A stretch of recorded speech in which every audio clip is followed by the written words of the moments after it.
This is the Hidden Killers podcast with Tony Brueski. Featuring author, psychologist, and daily contributor, Shavaun Scott. We're in a world where one can Google any symptom they want and then come into their doctor and be like, look, I have this. Right. And it's usually not.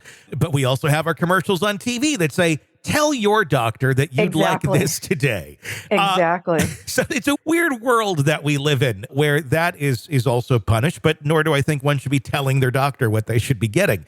With all that being said, how did we end up with a case like this where the family goes in, needs that help, and then you have the social workers that get involved, and quite often we hear of social workers not having the resources to do their job. But in this case, they were there. And what we heard from testimony of one of the social workers just the other day was that at times she would go in, take photos of Maya in her underwear, and admitted listening in on sensitive conversations with family members or legal representatives. That just seems like a lot. Jack even said, this is Jack, the father of Maya, stated that he had heard from Maya that this same social worker used to come in, slap Maya's leg to see if she was in pain. This is someone who, from what we understand, if a feather would touch her leg or something very small, it would feel almost like a knife or a hammer. So to just recklessly go in and hit somebody. It was also said that she wanted to, the social worker would tell Maya that she wanted to adopt her, that her mother was in a mental home, and that she could adopt her and be like a mother while at the hospital. This takes it to another level of weird. Yeah, it is a very strange case. Very strange.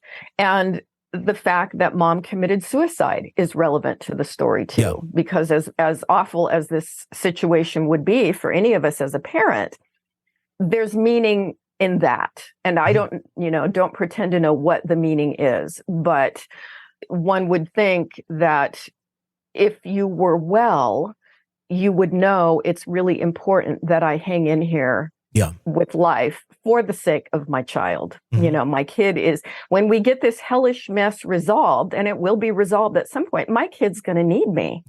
So it just seems like there was an awful confluence of personality issues going on, this weird medical syndrome, unusual treatment protocols, confusion, and then a power struggle, and maybe some hospital workers that were a bit inflated with their sense of power and ego. And it all came together in just a really awful situation. Do you think that this trial that's taking place right now is going to make a difference, is going to call or like kind of make an awakening happen, if you will, within the medical community and the relationships with social workers and everybody that comes together, in most, with good, positive intent? They want to help a child. They want everything to work out correctly.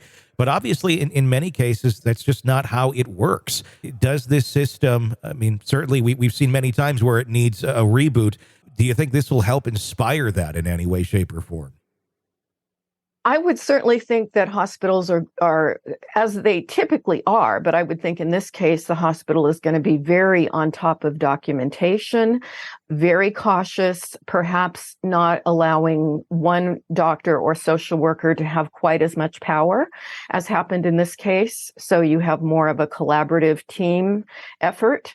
And it's just hard because, as you said, most of the time, something awful happens to a child and everybody is screaming, why didn't the social worker do more? Why didn't somebody intervene? Why didn't we catch this?